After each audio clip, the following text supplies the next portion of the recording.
रामगढ़ गांव की एक प्रचलित कथा है। दोपहर 12 बजे से लेकर आधी रात के 12 बजने तक गांव के बीचों बीच बने एक गुफा से अजीबोगरीब आवाजें आती है। इन आवाजों में इतना दर्द होता है कि सिर्फ सुनने से ही दिल की धड़कन तेज हो जाए। इस गुफा से गुजरने वाले हर शख्स को उसका नाम उस गुफा के अंदर गूंजता सुनाई देता है। पिछले 37 सालों से इस गुफा के अंदर से भयानक आवाजें और खतरनाक हरकतें हुई जा रही है।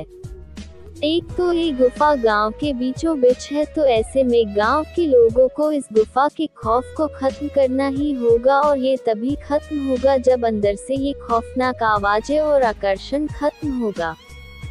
साल 2013 की बात है, जब दो पैरानॉर्मल इन्वेस्टिगेटर राजू और अनमोल को इस गुफा का रहस्य जानने के लिए बुलाया जाता है। दोनों गुफा की ओर जाते हैं, तभी गांव का एक आदमी गोपाल उन दोनों से कहता है, गोपाल साहब जी, आप लोग अंदर जाने की जिद छोड़ दो, अभी भी कह रहे हैं कि इस गुफा का सच बहुत खतरनाक होगा।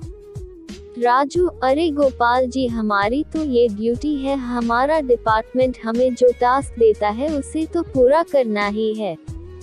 ये कहते हुए वे दोनों उस गुफा की ओर चल पड़ते हैं, और शाम के करीब 5 बजे गुप्त तरीके से दोनों पैरानॉर्मल स्पेशलिस्ट उस भूतिया गुफा के अंदर पहुंचते हैं।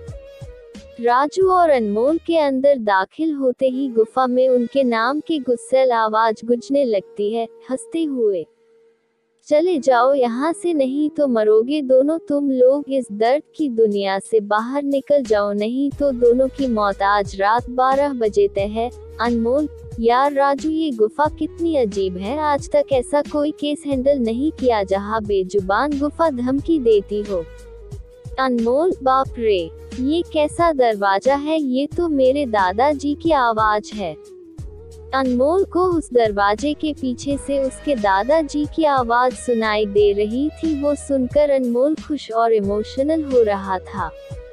इसी इमोशन में वो एक गलती करने जा रहा था। उसने दरवाजा खोलने के लिए हाथ आगे बढ़ाया कि तभी पीछे से राजू की एक चीख पूरे गुफा में गूंजने लगी। राजू की चीख सुनकर अनमोल भागता हुआ पीछे गया। अनमोल राजू के पास पहुंचा, वह बिल्कुल नॉर्मल खड़ा था, जैसे कुछ हुआ ही ना हो। अनमोल, राजू, ये कैसा गंदा मजाक है, तुम अभी चीखे क्यों? राजू हल्का मुस्कुराता चुपचाप खड़ा रहा। इसके बाद अनमोल राजू को उस दरवाजे की ओर चलने का इशारा देता है। दोनों उस गुफा की अंत में उस दरवाजे की ओर पहुंचते हैं, जहां से दूसरे दुनिया का रास्ता शुरू होता है। अनमोल, राजू, ये देखो, मैंने अभी तुरंत कुछ देर पहले अपने दादाजी की आवाज इस दरवाजे के पीछे से सुनी। मुझे लगता है कि इसके पीछे मरे हुए लोगों की दुनिया है। राजू, तो ये दरवाजा खोलकर देख लो ना। अनमोल, सही कहा, मैं दरवाजा खोलता हूँ। अनमोल दरवाजा खोलने ही वाला था कि तभी उसकी नजर राजू की शरीर पर पड़ती है। अनमोल, यार, जब तुम इस गुफा में आए थे तब तुमने सफेद शर्ट और नीली जीन्स पहनी थी, और अभी तुमने काली जीन्स और लाल शर्ट पहनी है। भाई, आखिर तुमने कपड़े कब बदले?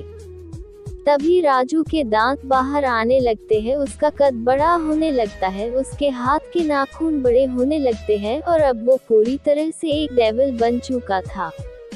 वो डरावनी हंसी के साथ एक भारी आवाज में कहता है, डेविल, तेरे राजू को मैंने 10 मिनट पहले ही इस दरवाजे के पार भेज दिया जब तुमने उसकी चीख सुनी थी। अनमोल डरते हुए बोला, मतलब कि तुम्हें राजू को मार डाला? डेविल, तुझे कोई शक है तो जा इस दरवाजे के उस तरफ, तुझे तेरा दोस्त वही मिलेगा जिस दुनिया से तू आया है। वहाँ मरने से पहले लोग रहते हैं, और अब तू जिस दुनिया में जाएगा वहाँ मरने के बाद लोग रहते हैं। मौत की दुनिया में तेरा स्वागत है। इसके बाद अनमोल भागने की कोशिश करता है, लेकिन सामने वो राक्षस खड़ा था। अब एकमात्र रास्ता वो दरवाजा था। उसने सोचा ये दरवाजा इस गुफा के बाहर जाने का रास्ता होगा। अनमोल खुद की जान बचाने के लिए दरवाजा खोल देता है। उसको दरवाजे के अंदर पूरा अंधेरा दिखाई देता है। उस दरवाजे के अंदर से रोने और चिल्लाने की आवाजें आने लगती है। अनमोल इससे पहले कि दरवाजे को बंद करता एक लंबा सा हाथ उस दरवाजे के अंदर से आया और अनमोल को उस दूसरी दुनिया की तरफ खींच लिया। इससे अनमोल की एक तेज चीख निकल गई और वह डेविल भी जोरों से हंसने लगा। आज तक कई लोगों ने गुफा के अंदर जाकर उसके रहस्य को जानने की कोशिश की है, लेकिन कोई भी उस गुफा के रहस्य को जान नहीं सका।